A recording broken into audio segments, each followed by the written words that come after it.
Mamatay ka na. Kung gusto mo, Maribel, huwag mong gamitin ang sakit mo para pigilan ang kaligayahan ni Vanessa. Isang sampal ng katotohanan ang dumurog sa puso ni Maribel habang nakahandusay siya sa malamig na sahig, duguan at naghahabol ng hininga. Habang ang asawa niyang si Ricardo ay masayang nagsasabog ng pera para sa kaarawan ng ibang babae. Ang tanging nagligtas sa kanya ay ang mga bisig ng kanyang amang matagal niyang tinalikuran.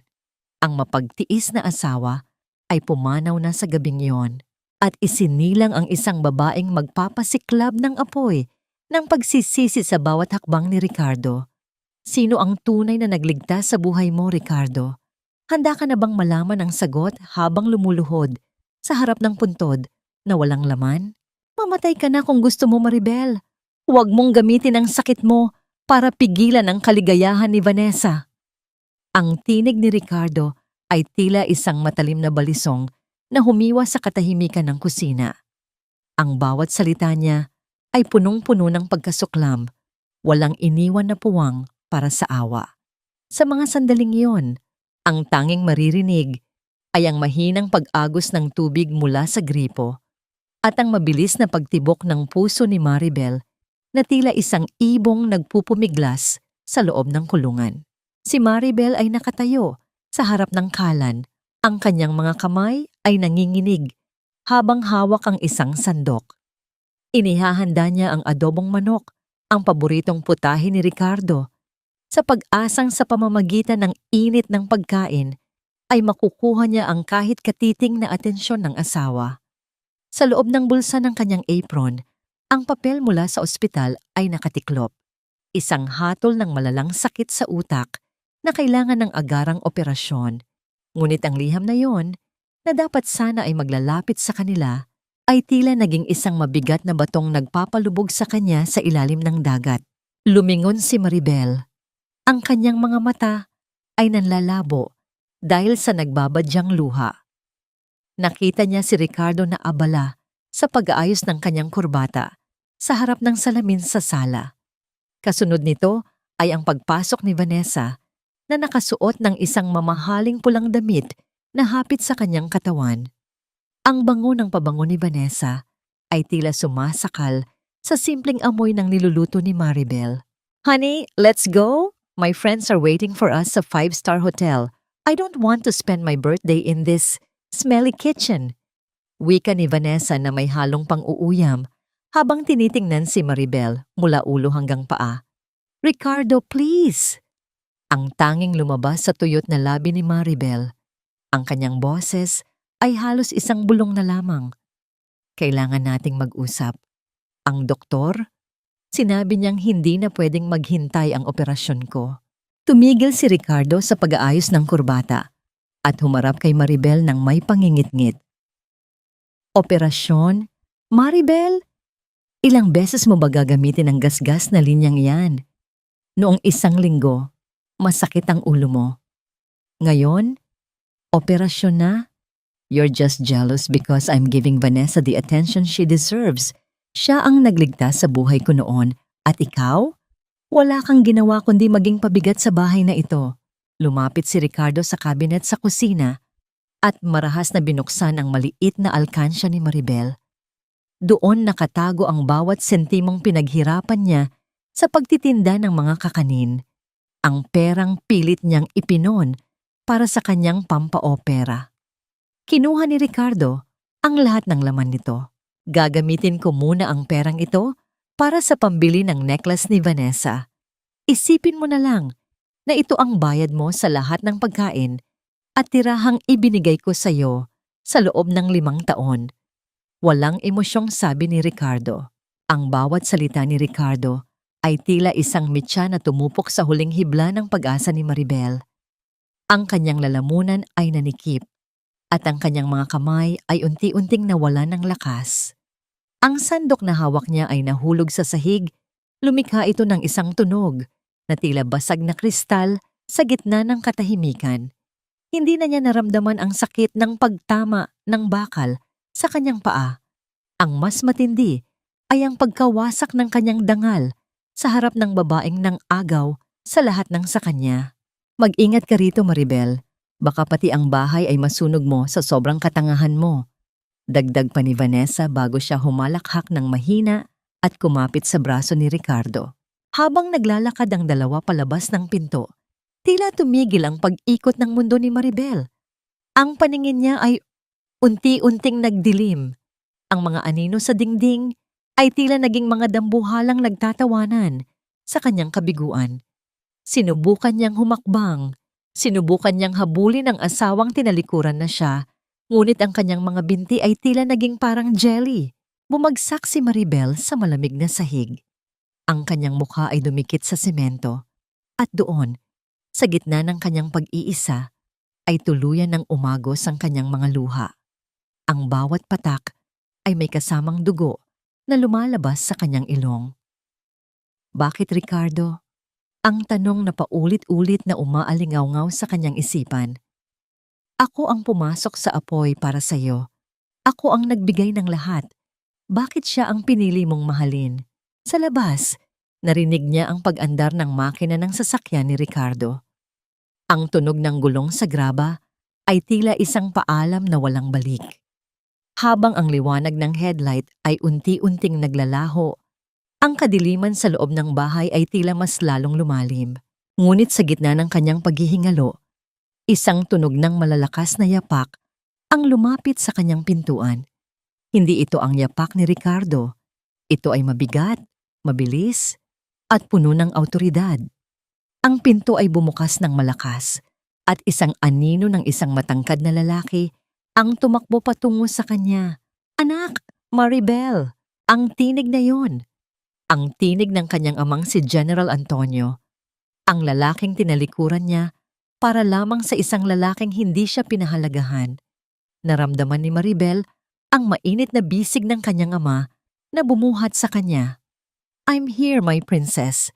Hindi ka na nila muling masasaktan. Hinding-hindi na. Ipinikit ni Maribel ang kanyang mga mata habang ang huling liwanag ay naglalaho. Sa kanyang huling sandali ng malay, isang sumpa ang nabuo sa kanyang puso. Kung bibigyan man siya ng Diyos ng pangalawang pagkakataon, hindi na siya ang Maribel na luluhod para sa pag-ibig. Sino ang tunay na nagligtas sa iyo sa gabing ito, Maribel? At sino ang magsisisi kapag nalaman nilang ang babaeng itinuring nilang basura ay ang tanging taong maaaring magligtas sa kanila sa hinaharap? Ang katahimikan sa loob ng bahay ay tila isang makapal na kumot na sumasakal sa bawat hininga ni Ricardo.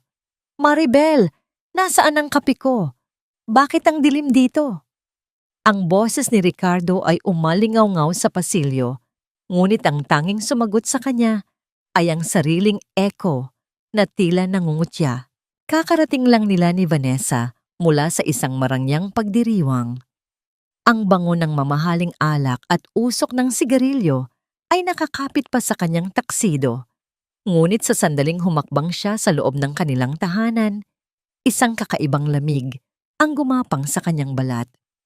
Wala ang amoy ng bagong luto na hapunan. Wala ang mahinang yabag ng mga paa ni Maribel na laging sumasalubong sa kanya. Kahit gaano pa siya kalupit dito, binuksan ni Ricardo ang ilaw sa sala. Ang bawat sulok ay malinis, masyadong malinis. Ang mga gamit ni Maribel, ang kanyang mga lumang tsinelas sa gilid ng pinto, ang kanyang paboritong tasa sa lamesa, at ang maliit na florera ng mga sariwang bulaklak ay wala na. Ang tanging natira ay ang bawat bakas ng kawalan na tila isang sugat na pilit ibinubukas ng hangin. Ano ba yan, Ricardo? Bakit ang dumi-dumi ng mood mo? Hayaan mo na ang babaeng yon. Siguradong naglayas lang yon para makuha ang awa mo. Reklamo ni Vanessa habang marahas na inihahagis ang kanyang designer bag sa sofa. Mas mabuti na rin na wala siya rito. From now on, I will redecorate this house. Tatapon ko lahat ng basurang iniwan ng asawa mo. Naglakad si Vanessa patungo sa kwarto ni Maribel. Isang malakas na kalabog ang narinig nang itulak niya ang pinto. Nagsimula siyang kumuha ng mga itim na plastic bag at walang pakundangang isinilid ang mga natitirang damit ni Maribel. Ang bawat tela ay tila may kasamang alaala ng pagtitiis, ngunit para kay Vanessa, ito ay mga basurang dapat nang sunugin. Samantala, naiwan si Ricardo sa kusina. Huminto siya sa harap ng kalan. Nakita niya ang isang bakas ng dugo sa sahig. Tuyo na at kulay kape na. Sa mismong lugar kung saan bumagsak si Maribel kanina. Naalala niya ang kanyang huling sinabi, "Mamatay ka na kung gusto mo." Isang kakaibang kirot ang dumaan sa kanyang dibdib. Isang pakiramdam na hindi niya maipaliwanag. Hindi ito pagsisisi, kundi isang malaking butas sa kanyang sistema na dati ay pinupuno ng tahimik na presensya ni Maribel. Binuksan niya ang cabinet kung saan kinuha niya ang pera kanina. Walang natira, kundi ang alikabok at ang basag na alkansya na tila isang simbolo ng kanilang wasak na pagsasama. "Ricardo, honey! Look, may nakita akong letter sa ilalim ng unan niya." Sigaw ni Vanessa mula sa kwarto. Ang boses niya ay puno ng excitement kaysa sa kaba. Dali-daling lumapit si Ricardo at kinuha ang sobrang puti. Ang sulat kamay sa labas ay kay Maribel. Maliit, maayos, at puno ng ingat. Ngunit bago pa niya mabuksan ang sobre, isang malakas na katok sa kanilang pangunahing pinto ang nagpatigil sa lahat. Ang bawat hampas sa kahoy ay tila isang babala na hindi dapat baliwalain. Pagbukas ni Ricardo ng pinto, isang lalaking nakauniforme ng pulis ang nakatayo roon. Seryoso ang muka at may hawak na isang itim na folder. "Sir Ricardo Lu? Kayo po ba ang asawa ni Maribel Lu?" Tanong ng pulis sa isang boses na walang bahid ng emosyon. "Oo, bakit? Anong ginawa ng babaeng yan? Nagsumbong ba siya?" Iritabling sagot ni Ricardo. Pilit na itinatago ang kaba sa kanyang dibdib. Hindi sumagot ang pulis. Sa halip, iniabot niya ang isang dokumento. Ang unang salitang nabasa ni Ricardo sa itaas ng papel ay nakasulat sa malalaking letra, "Certificate of Death." Natagpuan po ang isang bangkay na tumutugma sa deskripsyon ng inyong asawa sa pampang ng ilog, ilang kilometro mula rito. Ayon sa imbestigasyon, wala na siyang buhay ng matagpuan. Kailangan po namin ang inyong presensya para sa formal na pagkilala sa labi. Wika ng pulis. Ang mundo ni Ricardo ay tila biglang tumigil sa pag-ikot. Ang papel sa kanyang kamay ay naging kasing bigat ng 1 toneladang bakal. Ang tinig ni Vanessa na nagrereklamo sa likuran niya ay naging isang malabong ingay na lamang.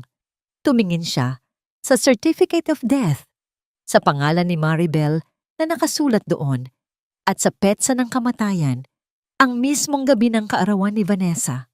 Ang lamig ng hangin sa labas ay pumasok sa loob ng bahay, at sa unang pagkakataon, sa loob ng 5 taon, naramdaman ni Ricardo ang isang bagay na akala niya ay wala siya, isang malalim at madilim na takot. Ngunit sa likod ng opisyal na dokumentong yon, isang lihim na laro ang nagsisimulang mabuo. Habang si Ricardo ay nakatitig sa kamatayan ng kanyang asawa sa isang pribadong silid sa isang sekretong ospital, isang babae ang dahan-dahang nagbubukas ng kanyang mga mata sa ilalim ng mga puting benda. Patay na ba talaga si Maribel? O ito na ang simula ng isang paghihiganti na hindi kailanman inasahan ni Ricardo? At ano ang nakasulat sa lihim na sobrang hawak pa rin ni Ricardo sa kanyang nanginginig na kamay? Patay na si Maribel Lu sa mga mata ng mundo, anak. Simula sa araw na ito, wala nang luluhod at magpapaapi sa kahit na sinong lalaki.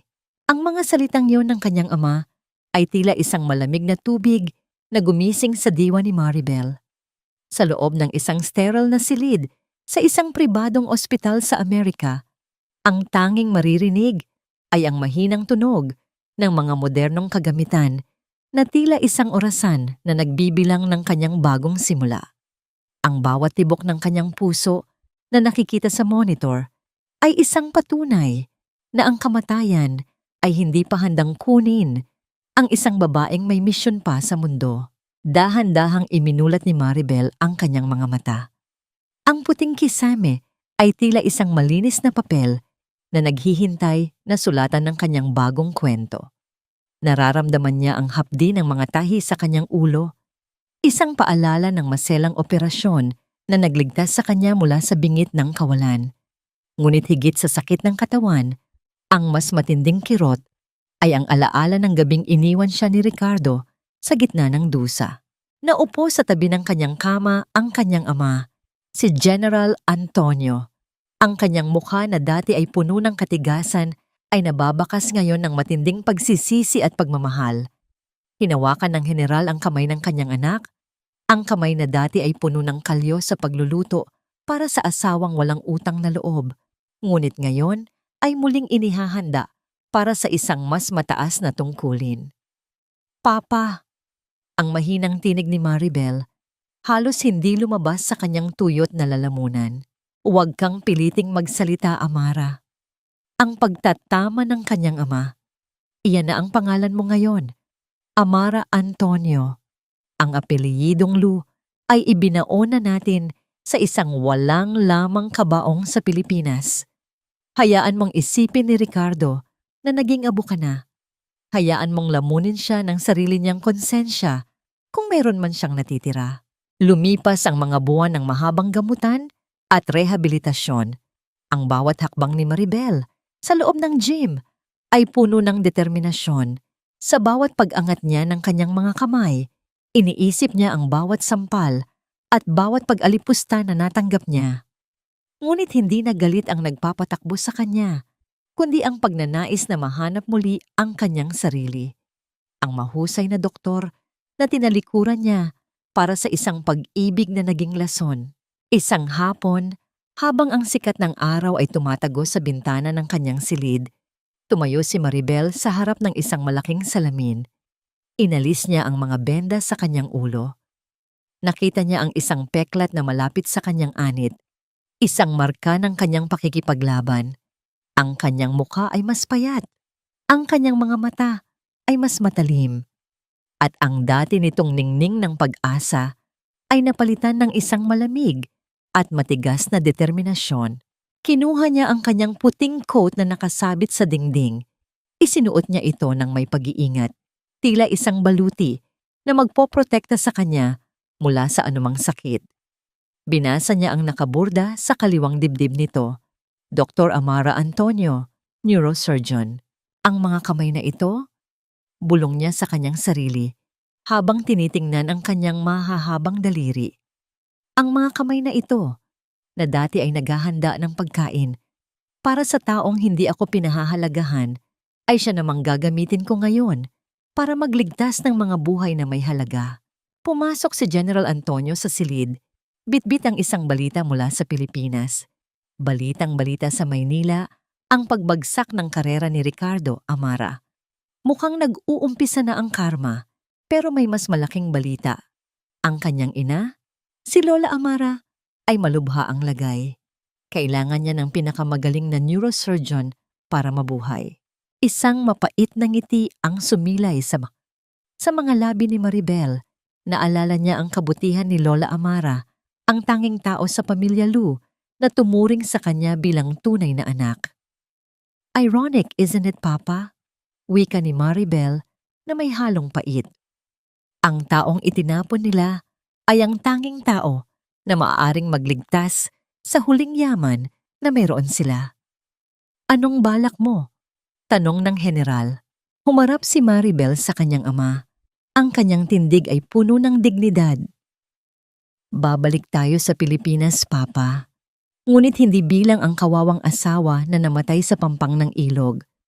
Babalik ako bilang ang doktor na magpapasya kung sino ang mabubuhay at sino ang luluhod sa pagsisisi.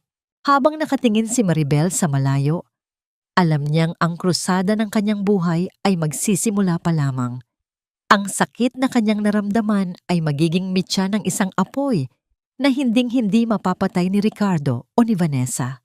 Ngunit sa likod ng kanyang matigas na anyo, may isang katanungang pilit niyang iwinawaksi sa kanyang isipan.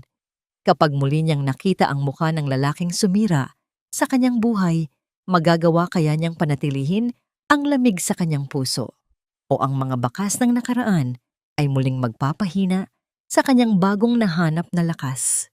Ibenta mo na ang huling relos mo, Ricardo. Hindi tayo mabubuhay sa pag-iyak mo sa harap ng litrato ng namayapa mong asawa. Ang boses ni Vanessa ay tila isang matalim na lagari na pumuputol sa huling hibla ng pasensya ni Ricardo. Sa loob ng maliit at madilim na apartment na inuupahan nila, ang bawat sulok ay tila sumisigaw ng kahirapan. Malayo ito sa malawak na mansyon na dati nilang tinitirhan. Ang mga dingding ay may bakas ng amag at ang amoy ng luma at kulob na hangin ay tila naging permanenteng pabango ng kanilang pagsasama. Nakaupo si Ricardo sa gilid ng isang sira-sirang sofa.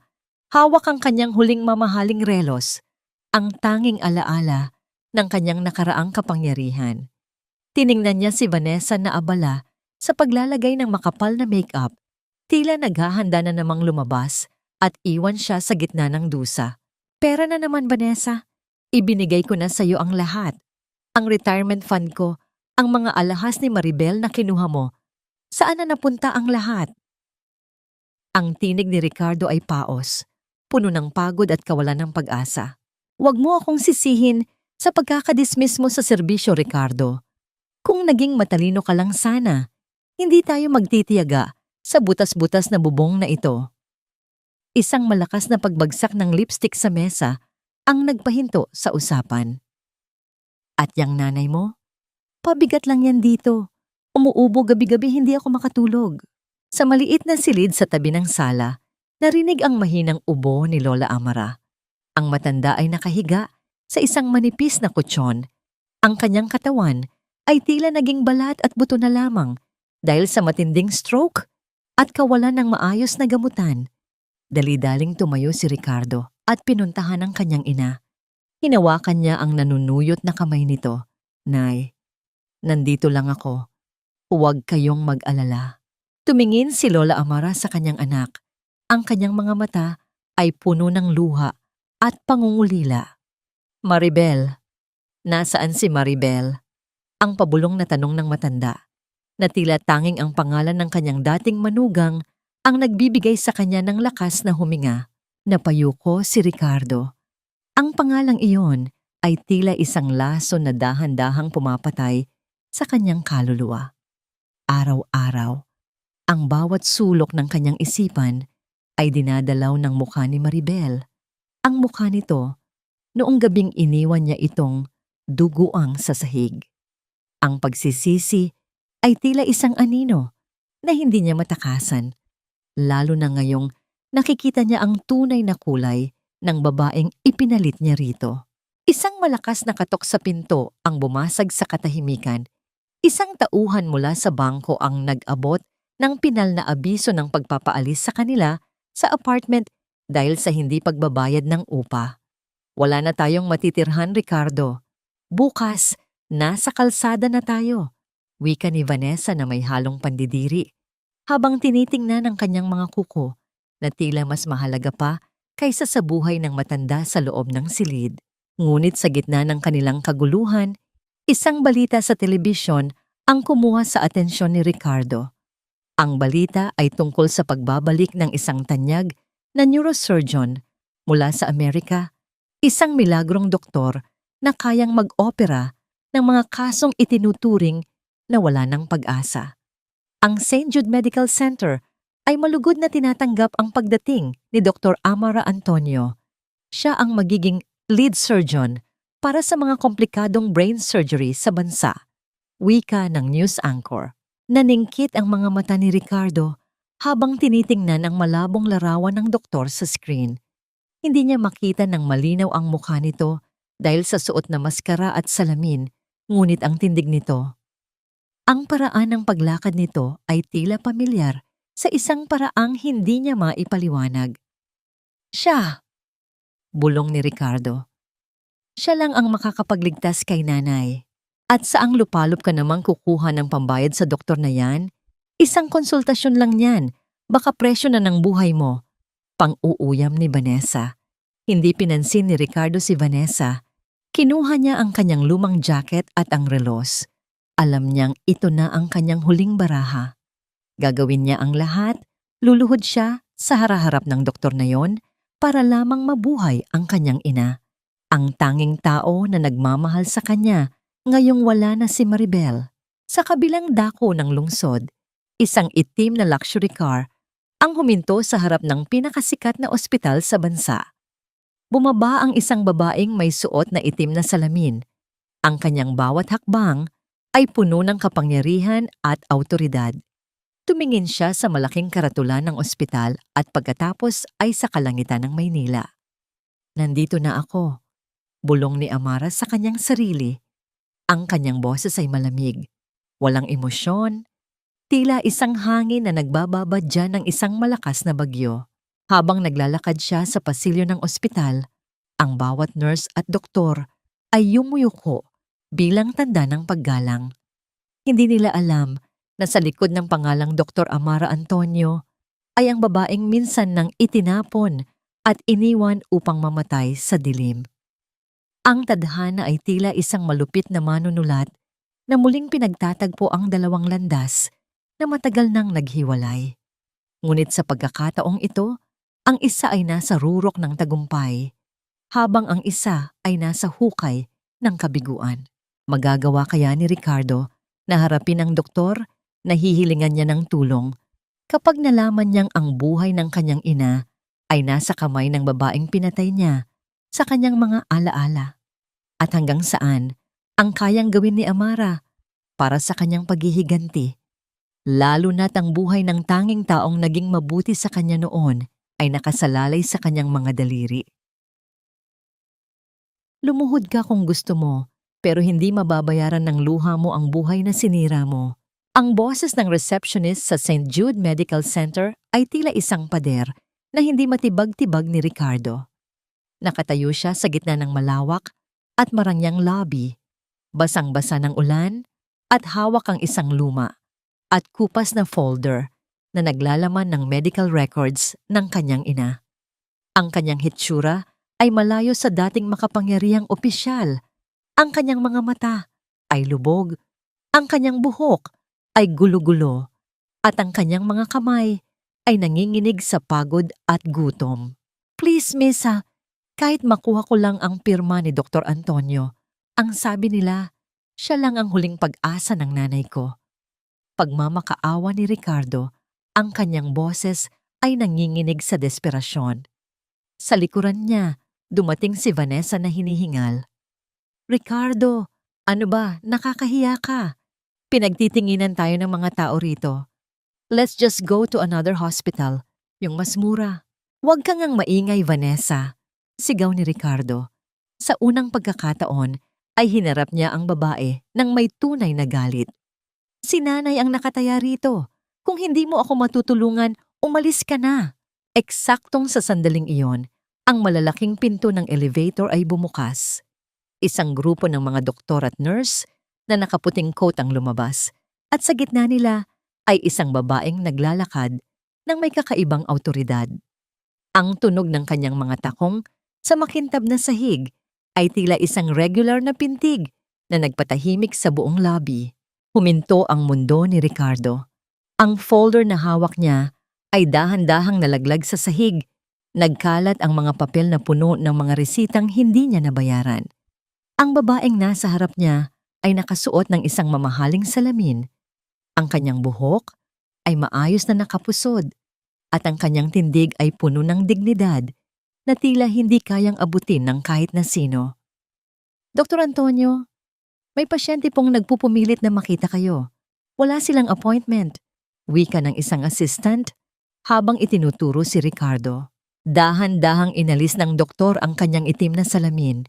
Sa pagtama ng kanilang mga paningin, tila isang kidlat ang gumuhit sa alaala ni Ricardo.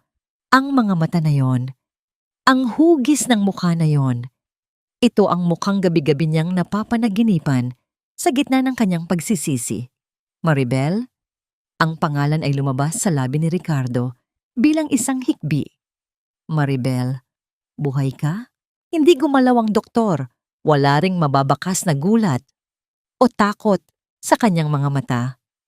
Tiningnan niya si Ricardo mula ulo hanggang paa, tila isang estranghero na nagtatangkang humingi ng limos sa kalsada. Ang lamig ng kanyang tingin ay sapat na upang maging yelo ang dugo sa mga ugat ni Ricardo. "I'm sorry, do I know you?" Ang boses ni Dr. Amara Antonio ay kasing lamig ng hangin sa loob ng operating room. Maayos ang kanyang pagkakabigkas, walang halong emosyon, tila isang makina na nagbabasa ng datos. "Maribel, ako ito. Si Ricardo, ang asawa mo." Hakbang ni Ricardo, ngunit agad siyang hinarang ng mga security guard. "Alam kong galit ka, alam kong marami akong pagkakamali, pero please, ang nanay Amara mo, kailangan ka niya. Ikaw lang ang makakapagligtas sa kanya." Tiningnan ni Amara ang lalaking nakaluhod na ngayon sa kanyang harapan. Nakita niya ang bawat butil ng pawis at luha ni Ricardo. Naalala niya ang sarili niya noon, nakaluhod din sa kusina, nagmamakaawa para sa kanyang sariling buhay, habang ang lalaking ito ay masayang umaalis kasama ang kanyang kabit. Ngayon, ang gulong ng tadhana ay bumalik na sa kanya. "Mr. I am Dr. Amara Antonio, at sa ospital na ito, hindi kami tumatanggap ng mga pasyenteng walang kaukulang dokumento at pondo." Wika ni Amara habang itinuturo ang mga papel na nakakalat sa sahig. "Neurosurgeon ako. Hindi ako isang miracle worker para sa mga taong ngayon lang nakaalala ng kanilang obligasyon." "How dare you?" singit ni Vanessa, na tila hindi na nakapagtago ng kanyang inggit sa ganda at yaman ng doktor. "Sino ka ba sa akala mo? Mukha ka lang namang retokadang bersyon ng linta na yon." Dahan-dahang humarap si Amara kay Vanessa. Isang mapait na ngiti ang sumilay sa kanyang mga labi. Lumapit siya ng bahagya, sapat na upang maamoy ni Vanessa ang kanyang mamahaling pabango, ang amoy ng tagumpay. "Security, please escort these people out. They are disturbing the peace of the patients." Utos ni Amara nang hindi inaalis ang tingin sa dalawa. "Maribel, huwag. Parang awa mo na." Sigaw ni Ricardo habang kinakaladkad siya ng mga guard palabas. "Kahit patayin mo na ako, huwag mo lang pabayaan si nanay." Tumigil si Amara at lumingon sandali. Tiningnan niya ang likuran ni Ricardo na tila isang basang aso na itinatapon sa labas. Sa isang sandali, ang kanyang puso ay tila kumirot, ngunit agad niya itong pinigilan. Ang bawat luhang ibinagsak niya noon ay naging kristal na ngayon na bumabalot sa kanyang damdamin. Bumalik siya sa paglalakad patungo sa kanyang opisina. Pagpasok niya, isinara niya ang pinto ng dahan-dahan at sumandal doon. Ang kanyang paghinga ay naging mabilis. Hinawakan niya ang kanyang dibdib, kung saan nararamdaman pa rin niya ang mabilis na tibok ng kanyang puso. Sa mesa niya, nakapatong ang medical file ni Lola Amara Lu. Alam niya ang lahat. Alam niya ang bawat detalye ng sakit ng matanda bago pa man dumating si Ricardo. "Hindi pa tayo tapos, Ricardo," bulong ni Amara sa madilim na silid. "Ito pa lang ang simula ng paniningil ko. Isang buhay para sa isang buhay na itinapon mo. Sino ang tunay na may hawak ng kapangyarihan sa mga sandaling ito? Si Dr. Amara ba na may kakayahang magligtas o ang nakaraan na pilit bumabalik upang wasakin ang kanyang bagong nahanap na katahimikan? At hanggang kailan kayang tiisin ni Amara ang makita ang paghihirap ng tanging tao na naging ina sa kanya? Alang-alang sa kanyang paghihiganti kay Ricardo, ang buhay ay hindi isang teleserye kung saan ang pagpapatawad ay nakukuha sa isang iyak at isang luhod lamang. Ang boses ni Dr. Amara Antonio ay tila isang malamig na talim na humiwa sa hangin ng kanyang marangyang opisina. Nakatayo siya sa harap ng malawak na bintanang salamin, nakatanaw sa ibaba, kung saan nakita niya si Ricardo na pilit pa ring nakikipag-usap sa mga security guard sa ilalim ng malakas na ulan. Sa kanyang mga kamay, hawak niya ang isang lumang litrato ni Lola Amara na nakangiti habang hinahawakan ang kanyang kamay noong mga panahong siya pa ang asawang anino. Naalala ni Amara ang bawat haplos ng matanda, ang bawat lihim na pag-abot nito ng pagkain sa kanya, kapag pinaparusahan siya ni Ricardo ng gutom. Si Lola Amara ang tanging liwanag sa madilim na impyernong pinagdaanan niya sa pamilya Lu. At ngayon, ang liwanag na yon ay unti-unti nang namamatay dahil sa kapabayaan ng sarili nitong anak. Bumukas ang pinto at pumasok ang kanyang assistant. "Doktora, ayaw pong umalis ng lalaki." Sabi niya, kahit daw po maging katulong siya rito sa ospital, basta raw po masuri ninyo ang kanyang ina. Isang mapait na buntong hininga ang kumawala sa dibdib ni Amara. Hinubad niya ang kanyang salamin at hinarap ang assistant. "Papasukin mo siya." Pero siya lang. Ang babaeng kasama niya ay dapat manatili sa labas ng gate ng ospital na ito. Pagkalipas ng ilang minuto, pumasok si Ricardo. Ang bawat hakbang niya ay nag-iiwan ng basang marka sa mamahaling carpet. Nakayuko siya, ang kanyang mga balikat ay bagsak, at ang kanyang mukha ay tila naging isang mapa ng matinding paghihirap. Sa likuran niya, naririnig ang boses ni Vanessa na nakikipag-away sa mga nurse dahil hindi siya pinayagang pumasok. "Umupo ka, Mr. Lu," utos ni Amara. Hindi siya tumingin sa mukha ni Ricardo. Sa halip ay tinitigan niya ang medical records ni Lola Amara na nasa kanyang mesa. "Salamat. Salamat, doktora." Ang basag na tinig ni Ricardo. "Gagawin ko ang lahat. Sabihin niyo lang ang halaga. Kahit ibenta ko ang kaluluwa ko, gagawin ko." "Hindi ko kailangan ng kaluluwa mo, Ricardo. Wala na itong halaga sa akin." Malamig na tugon ni Amara habang dahan-dahang itinatabi ang mga papel. "Ang kondisyon ng iyong ina ay malubha. Isang malaking tumor sa utak ang kailangang tanggalin sa lalong madaling panahon. Ang operasyon ay masilan at ang tsansang mabuhay siya ay mas mababa sa 50%. Tumulo ang luha mula sa mga mata ni Ricardo. "Ikaw lang ang pag-asa namin, Maribel. Alam kong ikaw yan. Ang mga mata mo, ang paraan ng pagsasalita mo, hindi ako pwedeng magkamali." Tumayo si Amara at lumapit kay Ricardo. Ang amoy ng antiseptic at mamahaling pabango ay naghalo. Tila isang paalala ng agwat ng kanilang mga buhay ngayon. "Ang babaeng kilala mo ay patay na, Mr. Lu. Pinatay siya ng gutom, ng sakit, at ng kawalan ng puso ng asawang mas piniling magdiwang kasama ang ibang babae kaysa iligtas siya. Ako, si Dr. Amara Antonio.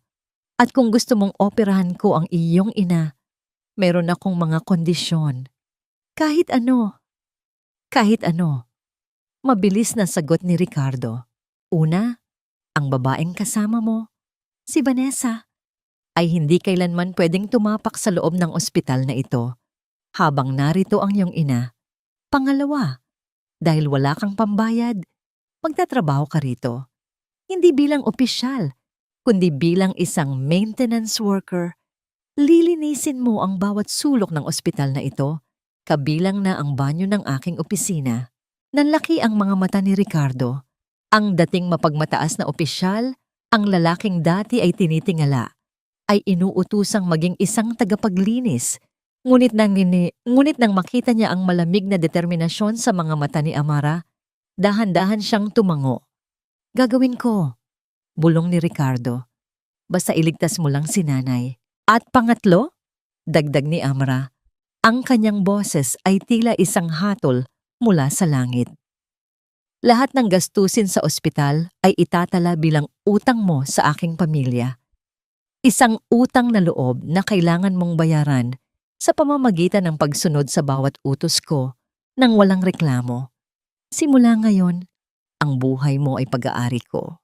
Lumabas si Ricardo sa opisina na tila isang taong nawalan ng buto sa katawan. Paglabas niya sa hallway, sinalubong siya ni Vanessa na puno ng galit. "Ano? Anong sabi ng retokadang yan? Bakit kailangan mong maglinis dito? Ricardo, nababaliw ka na ba?" Hindi siya sinagot ni Ricardo. Sa halip, kinuha niya ang mop at timba na iniabot ng isang janitor. Habang nagsisimula siyang magpunas ng sahig sa ilalim ng mapanghusgang tingin ni Vanessa, nakatayo naman si Amara sa likod ng kanyang pinto. Pinapanood ang bawat galaw ni Ricardo Sa CCTV monitor, nararamdaman ni Amara ang isang kakaibang pait sa kanyang lalamunan. Ito ba ang katarungang hinahangad niya? Ang makita ang lalaking minahal niya noon na nagpapakababa sa putikan? Bakit sa halip na saya, ay tila isang malalim na lungkot ang namumuo sa kanyang puso? Isang lihim na balak ang nabubuo sa isipan ni Vanessa habang nakatingin sa kanyang mga kuko. Kung hindi niya makukuha si Ricardo sa pamamagitan ng ganda, kukunin niya ito sa pamamagitan ng pagwasak kay Dr. Amara. Sino ang tunay na biktima sa larong ito? At hanggang kailan kayang panindigan ni Ricardo ang kanyang pagpapakumbaba bago sumabog ang kanyang natitirang dangal? Habang si Lola Amara naman ay unti-unti nang nawawalan ng oras sa loob ng kanyang silid, ang bawat segundo ay nagiging isang labanan sa pagitan ng paghihiganti at pagmamahal. Ang bawat patak ng pawis na bumabagsak sa sahig ay hindi sapat upang hugasan ang mantsa ng iyong mga kasalanan. Ricardo. Ang mga hakbang ni Ricardo ay mabigat. Tila bawat pulgada ng kanyang paggalaw ay hinihila ng 1,000 toneladang kahihiyan. Hawak niya ang isang lumang mop at ang timba na puno ng tubig na may halong kemikal. Ang amoy ng antiseptic na dati ay hindi niya pinapansin.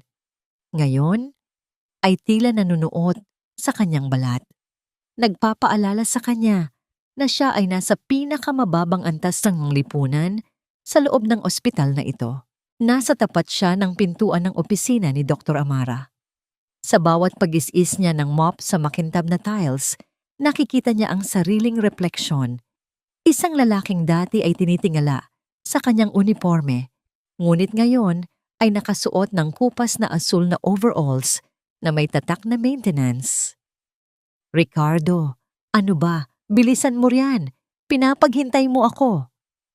Ang boses ni Vanessa ay umalingaw-ngaw sa hallway dahilan upang mapatigil ang ilang mga nurse at pasyente. Nakatayo si Vanessa sa gilid. Suot ang kanyang huling mamahaling sapatos habang nakatingin kay Ricardo nang may halong pandidiri. Kailangan kong bumili ng bagong lotion. Ibigay mo sa akin ang natitira mong barya. Hindi ako pwedeng magmukhang pulubi habang naghihintay sa nanay mo.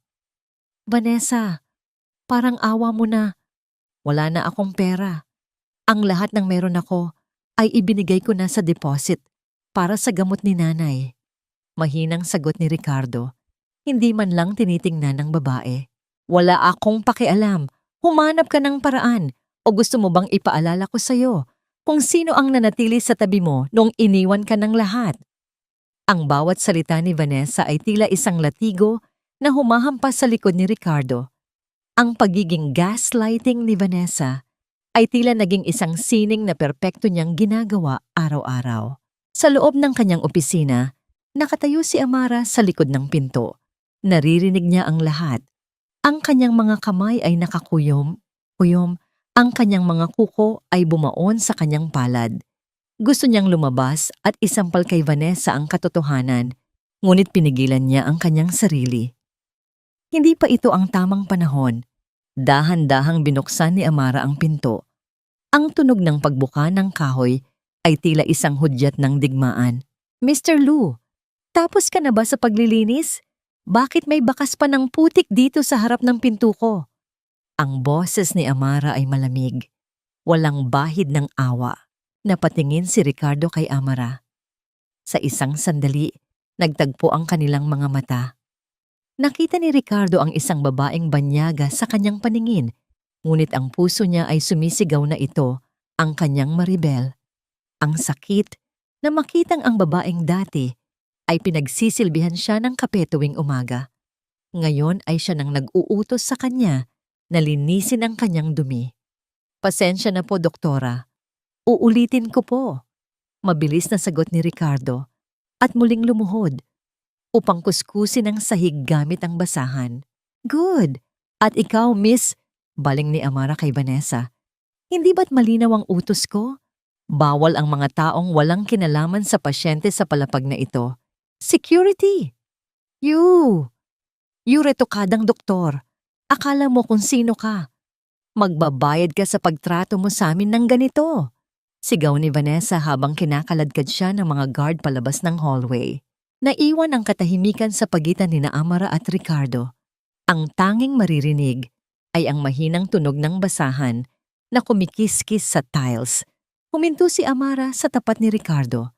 Nakita niya ang isang maliit na peklat sa kamay ng lalaki. Ang peklat mula sa sunog na nakuha nito noong gabing iniligtas siya ni Maribel.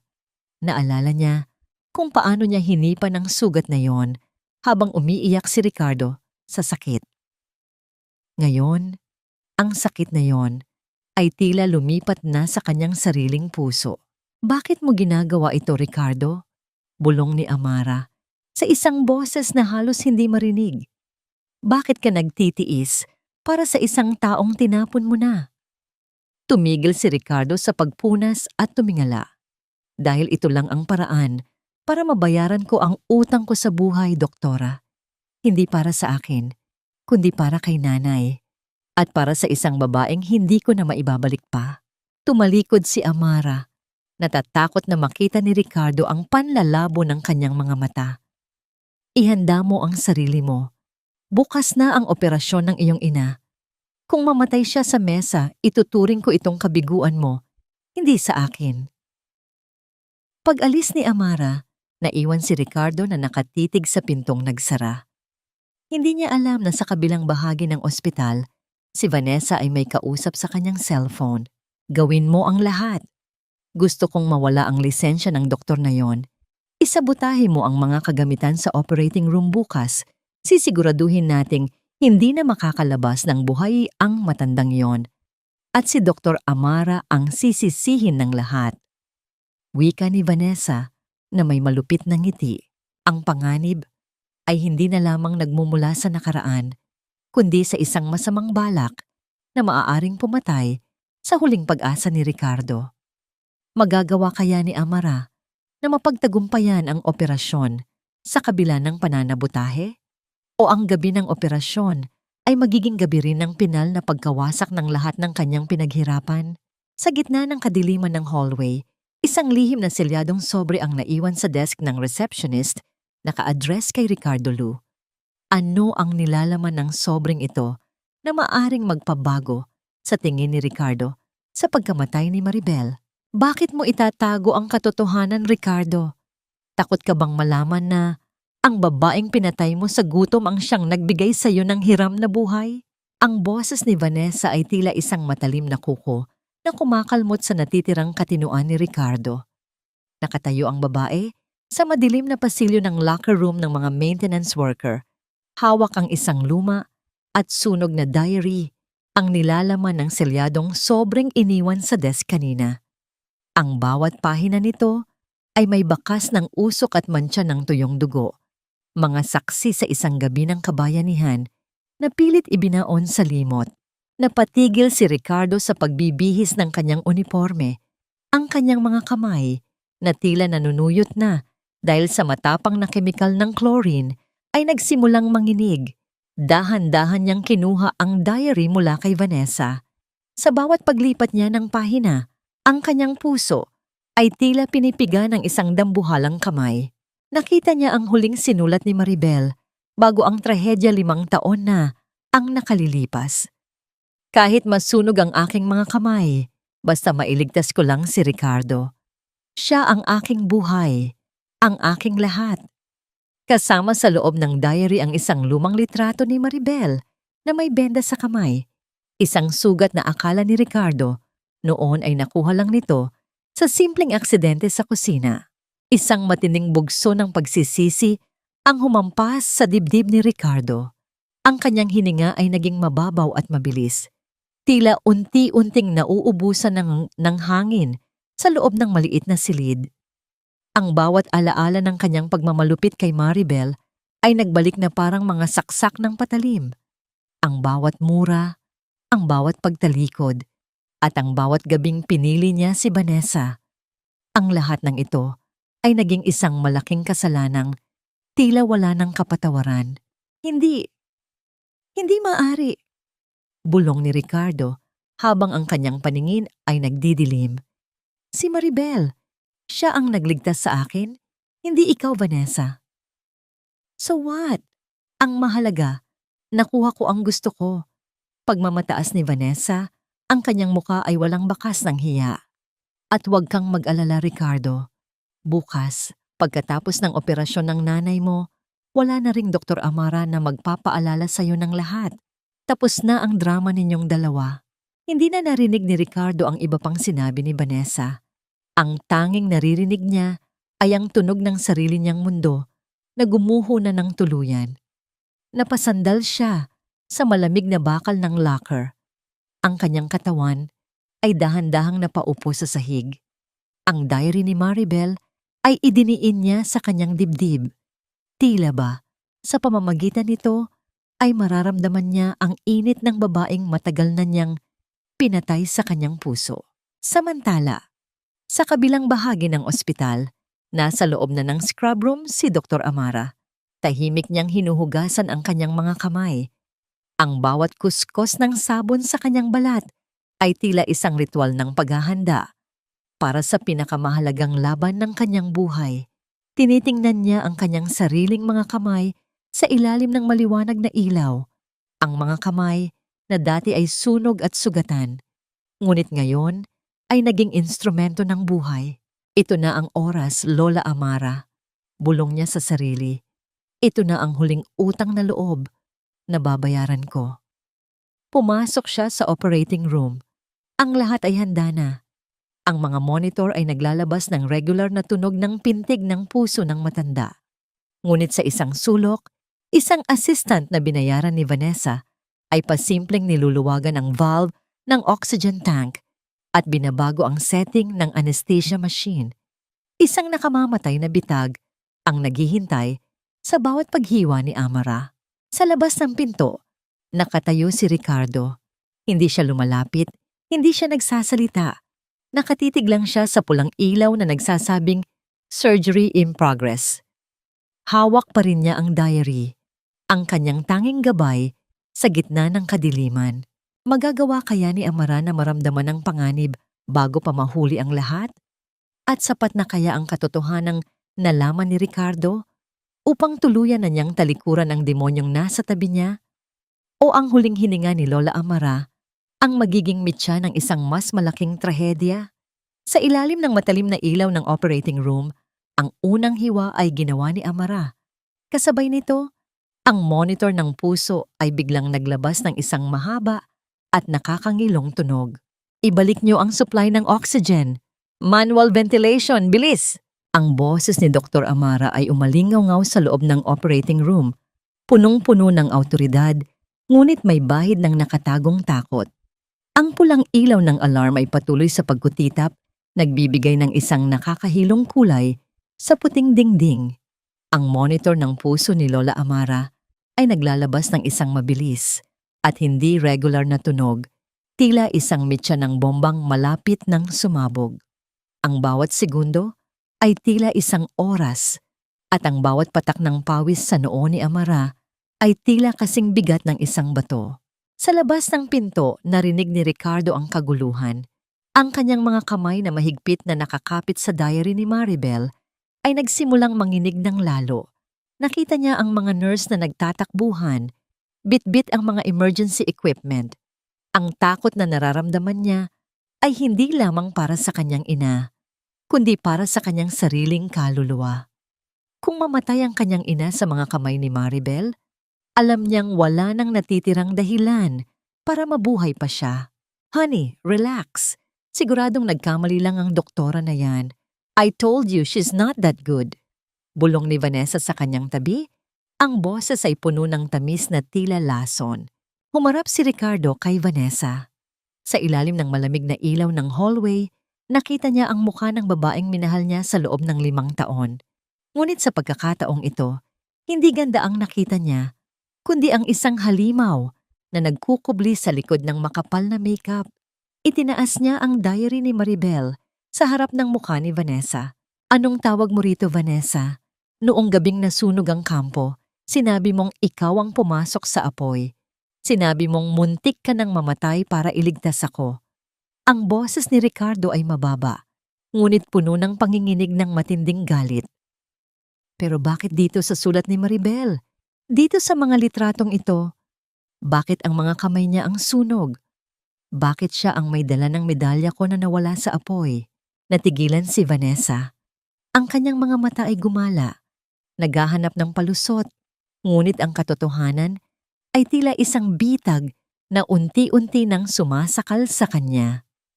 Ricardo, believe me, gawa-gawa lang yan ng babaeng yan para sirain tayo. She's obsessed with you. Huwag mo na akong lokohin. Isang malakas na sigaw ang kumawala sa dibdib ni Ricardo, dahilan upang mapalingon ang mga tao sa paligid. 5 taon akong naging bulag. 5 taon kong pinahirapan ang babaeng nagbigay sa akin ng buhay para sa isang katulad mong walang puso.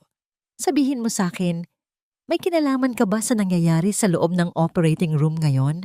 Hindi sumagot si Vanessa. Ang kanyang katahimikan ay sapat na para sa isang kumpirmasyon. Sa loob ng operating room, si Amara ay hindi sumusuko. Ang kanyang mga daliri ay mabilis na gumagalaw. Pilit na inaayos ang pinsalang idinulot ng pananabutahe sa makina. Ang kanyang paningin ay nagsisimulang lumabo dahil sa pagod. Ngunit ang boses ni Lola Amara sa kanyang alaala ang nagpapanatili sa kanyang gising. Maribel, anak, huwag kang bibitiw. Ikaw ang pinakamalakas na babaeng kilala ko. Dahan-dahang bumalik sa normal ang ritmo ng puso sa monitor. Ang oxygen level ay unti-unting tumataas. Isang malalim na buntong hininga ang kumawala sa mga doktor at nurse sa loob. Ngunit bago pa man makahinga ng maluwag si Amara, isang nurse ang pumasok na may dalang masamang balita. Doktora, ang mga tauhan ng medical board, nasa labas sila. May nag-report po na gumagamit kayo ng mga hindi rehistradong gamot at sadyang pinapabayaan ng pasyente. Napatigil si Amara. Tumingin siya sa kanyang mga kamay na may bahid pa ng dugo. Ang lahat ng ito ay isang malaking patibong. Hindi lamang ang buhay ni Lola Amara ang gustong kunin ni Vanessa, kundi ang kanyang dangal at ang kanyang lisensya bilang doktor. Lumabas si Amara mula sa operating room. Ang kanyang tindig ay matuwid sa kabila ng pagod.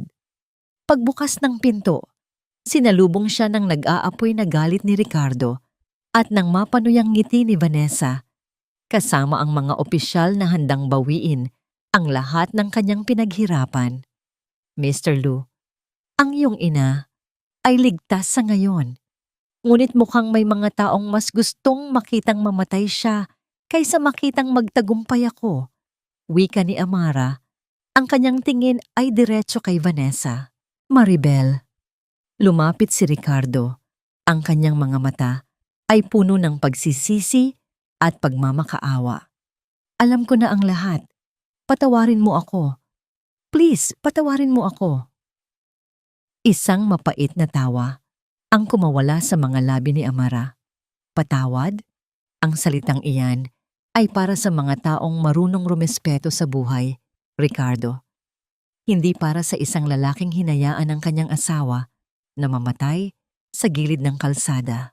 Eksaktong sa sandaling iyon, ang isa sa mga opisyal ng medical board ay lumapit at nagpakita ng isang selyadong dokumento. Isang formal na utos ng suspension sa kanyang lisensya habang isinasagawa ang investigasyon. Sino ang tunay na nagwagi sa labanang ito? Si Vanessa ba na nagawang dungisan ang pangalan ni Amara? O si Amara na nagawang iligtas ang buhay ng tanging taong mahalaga sa kanya sa kabila ng lahat? At ano ang gagawin ni Ricardo ngayon na alam na niya ang katotohanan? Pipiliin ba niyang manatili sa tabi ng demonyo? O handa na siyang harapin ang bawat hagupit ng katarungan para sa kanyang mga nagawa? Sa gitna ng kaguluhan, isang maliit na bata ang lumapit sa kanila. Bit-bit ang isang pirasong papel na nahulog mula sa bag ni Vanessa. Ang papel na yon ay may nakasulat na listahan ng mga pangalan ng mga tao sa loob ng ospital na binayaran upang isabotahe ang operasyon. Wala ka ng lisensya, Dr. Amara Antonio. Isang dumi ka na lang sa puting unipormeng suot mo. Ang tinig ni Vanessa ay tila isang matalim na tawa ng isang demonyo na nagtatagumpay sa gitna ng kapahamakan. Nakatayo siya sa harap ni Amara. Ang kanyang mga kamay ay nakapamewang, habang ang mga opisyal ng medical board ay nagsisimulang kuhanin ng ID at ang selyo ng pagkadoktor ni Amara sa paligid nila. Ang mga nurse at staff ng ospital ay nagbubulungan. Ang bawat tingin ay tila isang laso na sumusubok sa tatag ng kalooban ni Amara. Nakatayo si Amara sa gitna ng hallway. Ang kanyang mga kamay ay dahan-dahang bumagsak sa kanyang gilid. Nararamdaman niya ang panginginig ng kanyang mga daliri. Ang mga daliring katatapos lang magdugtong ng buhay ni Lola Amara sa gitna ng panganib. Ang merienda na inihanda niya para sa kanyang sarili pagkatapos ng operasyon ay nananatiling hindi nagagalaw sa isang gilid. Isang piping saksi sa kanyang sakripisyo na ngayon niyurakan ng kasinungalingan. Nararamdaman ni Amara ang isang matinding sikip sa kanyang dibdib. Ang kanyang lalamunan ay tila tinutubuan ng mga tinik na ginagawang mahirap ang bawat paghinga. Hindi siya sumigaw, hindi siya lumaban. Ang kanyang katahimikan ay tila isang malalim na balon ng pait. Tumingin siya sa kanyang mga palad. Dito sa mga kamay na ito, nagmula ang kaligtasan ng pamilya Lu. Ngunit dito rin magmumula ang kanyang pagbagsak dahil sa kawalan ng katarungan. Vanessa, itigil mo na ito. Isang boses ang bumasag sa katuwaan ng babae. Si Ricardo, suot pa rin ang kanyang maintenance uniform na may mga mantsa ng tubig at dumi, ay humakbang pasulong. Nasa akin ang listahan, nasa akin ang ebidensya ng pagbabayad mo sa mga tauhan dito para isabotahe ang operasyon ni nanay. Inagaw ni Ricardo ang papel mula sa maliit na batang nakatayo sa gilid. Ang kanyang mga mata ay nag-aapoy sa galit. Isang galit na 5 taon niyang itinago sa ilalim ng kanyang pagkabulag. Hindi si Maribel ang kriminal dito, Vanessa. Ikaw. Ikaw ang pumatay sa kaligayahan namin. At ngayon, pati ang buhay ni nanay ay pinaglaruan mo. Huwag kang maniwala sa kanya. Gawa-gawa lang yan ng basurerong yan para iligtas ang kabit niya. Sigaw ni Vanessa sa mga opisyal, ang kanyang mukha ay nagsisimula nang mamula sa takot na nagkukubli sa likod ng galit. Ngunit bago pa man makapagsalita ang mga opisyal, isang mabigat na tunog ng mga sapatos na dilata ang umalingaw-ngaw mula sa dulo ng pasilyo.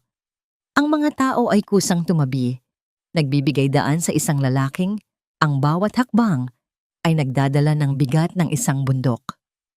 Si General Antonio, suot ang kanyang buong uniforme na puno ng mga medalya, ay naglakad patungo sa gitna ng kaguluhan. Kasunod niya ang ilang mga abogado at mga tauhan ng militar. Huminto ang general sa tapat ni Amara. Wala siyang sinabi, ngunit ang paraan ng paghawak niya sa balikat ng kanyang anak ay sapat na upang maramdaman ni Amara na hindi na siya mag-iisa sa laban na ito. Hinarap ng general ang mga opisyal ng medical board at ang nanginginig na si Vanessa. Ang aking anak ay hindi lamang isang doktor. Siya ay isang Antonio. Ang boses ng general ay mahina, ngunit tila isang kulog na nagpatahimik sa lahat. At ang sino mang magtangkang dungisan, ang kanyang pangalan, gamit ang maruming pera at kasinungalingan, ay hindi lamang haharap sa batas ng medisina, kundi sa buong puwersa ng katarungang matagal ko nang pinaglilingkuran. Inabot ng general ang isang folder sa mga opisyal. Narito ang recording ng lahat ng tawag ni Miss Vanessa sa mga tauhan ng ospital na ito, at narito rin ang testimonya ng nurse na tumanggap ng suhol. Ngayon, sabihin niyo sa akin, sino ang dapat tanggalan ng lisensya sa buhay? Ang mukha ni Vanessa ay nawalan ng kulay. Ang kanyang mga tuhod ay dahan-dahang nanghina hanggang sa mapaupo siya sa sahig. Ang kanyang mga kuko na dati ay ipinagmamalaki niya ay kumakalkal na ngayon sa tiles ng ospital sa matinding desperasyon. Tumingin si Ricardo kay Amara.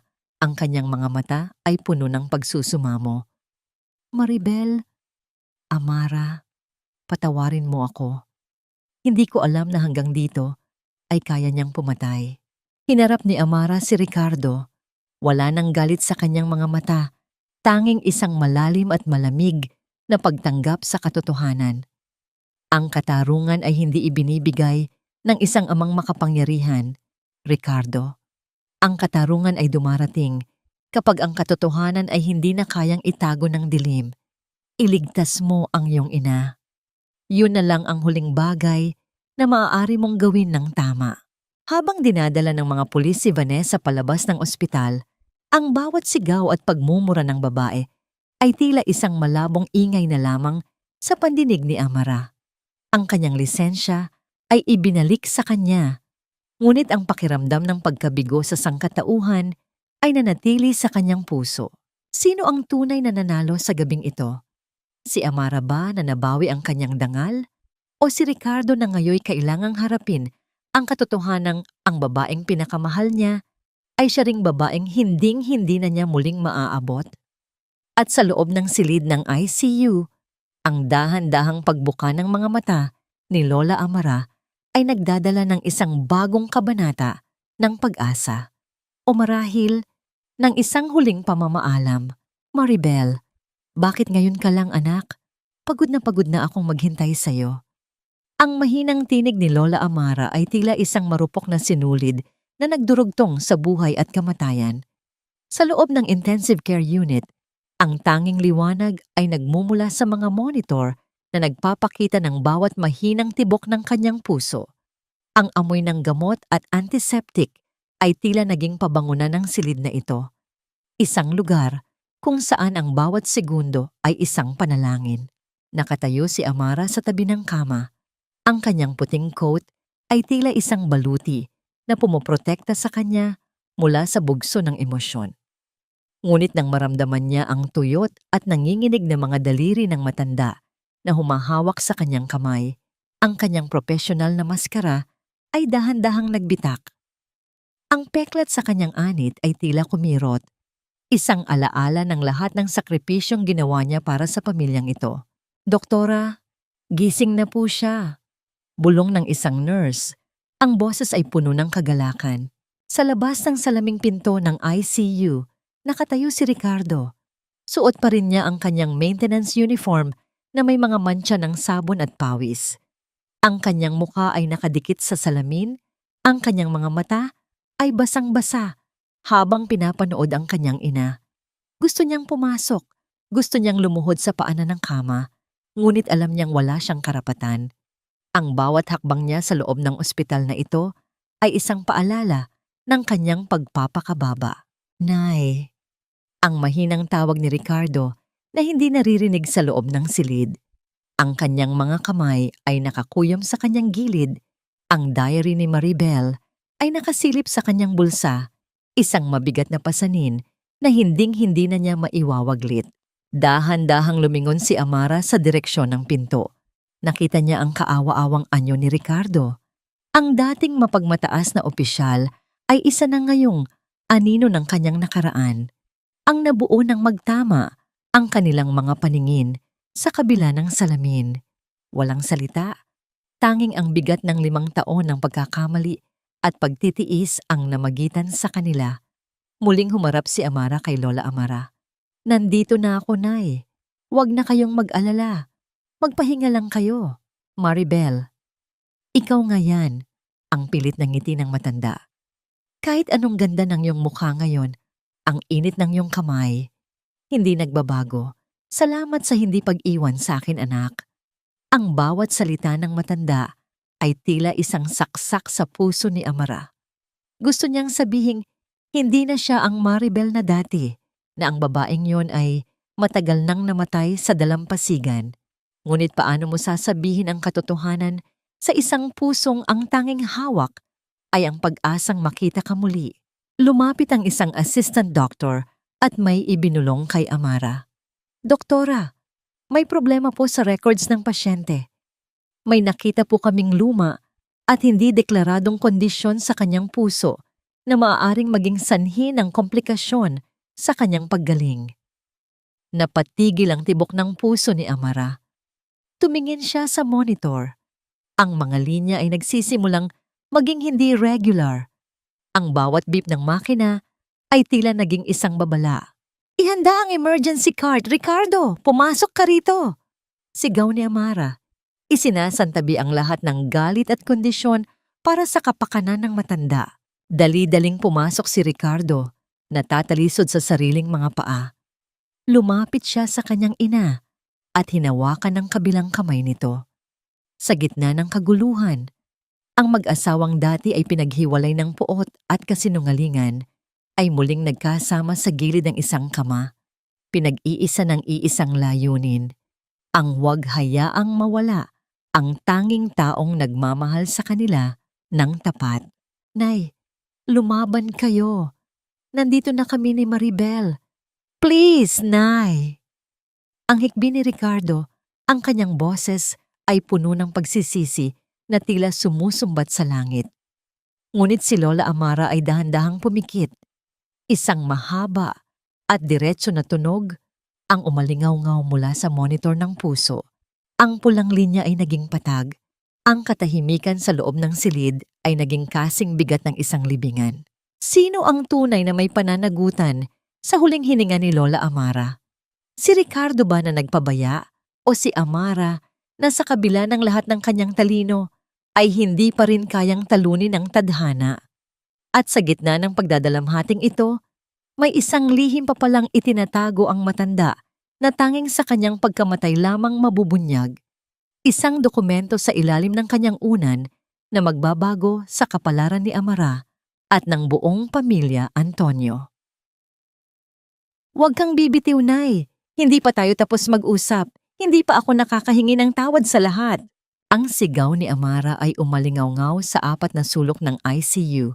Isang tinig na hindi nagmumula sa isang premyadong doktor, kundi sa isang anak na nagmamakaawa sa tadhana. Ang bawat diin ng kanyang mga kamay sa dibdib ni Lola Amara ay puno ng puwersa. Tila sinusubukang ibalik ang buhay sa pamamagitan ng sarili niyang lakas. Ang pawis ay dumadaloy sa kanyang mukha, humahalo sa mga luhang pilit niyang tinitiis. Ang monitor ay nananatiling naglalabas ng mahaba at walang hanggang tunog na nagsasabing wala na ang pintig ng buhay. 1, 2, 3, clear! Ang kuryente mula sa defibrillator ay nagpagpag sa katawan ng matanda, ngunit ang linya sa screen ay nanatiling patag. Si Ricardo ay nakaluhod sa sahig. Ang kanyang mga kamay ay nakatakip sa kanyang mukha habang ang kanyang mga balikat ay nayayanig sa matinding hagulhol. Ang bawat hikbi niya ay tila isang pag-amin ng kanyang kabiguan bilang anak. Nakikita niya ang bawat pagsisikap ni Amara, ang babaeng itinapon niya na iligtas ang tanging taong mahalaga sa kanya. Ang kahihiyan ay tila isang apoy na tumutupok sa kanyang natitirang pagkatao. "Doktora, tama na po. Wala na siya." Mahinang wika ng isang senior nurse habang hinahawakan ang braso ni Amara. Dahan-dahang tumigil si Amara. Ang kanyang mga kamay ay nananatiling nakapatong sa dibdib ni Lola Amara. Nararamdaman ang unti-unting paglamig ng balat nito. Ang katahimikan sa loob ng silid ay naging kasing bigat ng 1,000 toneladang bato. Tumingin si Amara sa mukha ng matanda. Payapa ito. Tila nakawala na sa lahat ng dusa ng mundong ito. Time of death? 3:14 ng madaling araw. Bulong ni Amara, ang boses niya ay basag at halos hindi marinig. Dahan-dahan siyang lumayo sa kama. Ang bawat hakbang niya ay tila paglalakad sa ibabaw ng mga basag na kristal. Hinarap niya si Ricardo na hanggang ngayon ay nasa sahig pa rin, durog at walang silbi. "Masaya ka na ba, Ricardo?" Ang tanong ni Amara ay tila isang malamig na hangin na nagpatahimik sa pag-iyak ni Ricardo. "Ito ang bunga ng lahat ng kasinungalingan mo. Ang tanging taong nagmahal sa iyo ng tapat ay namatay na iniisip na ang anak niya ay isang duwag at isang makasalanan." "Patawad, Amara, patawad." Ang tanging nasabi ni Ricardo habang pilit na inaabot ang laylayan ng coat ni Amara. "Ang patawad ay hindi para sa akin, kundi para sa kanya." pagturo ni Amara sa bangkay ng kanyang ina. Ngunit huli na ang lahat. Wala na ang boses na diringgi sa'yo.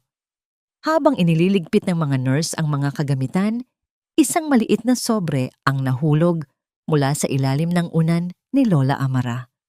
Napansin ito ni Amara at dahan-dahang kinuha. Ang sulat ay may pangalan niya, para kay Maribel.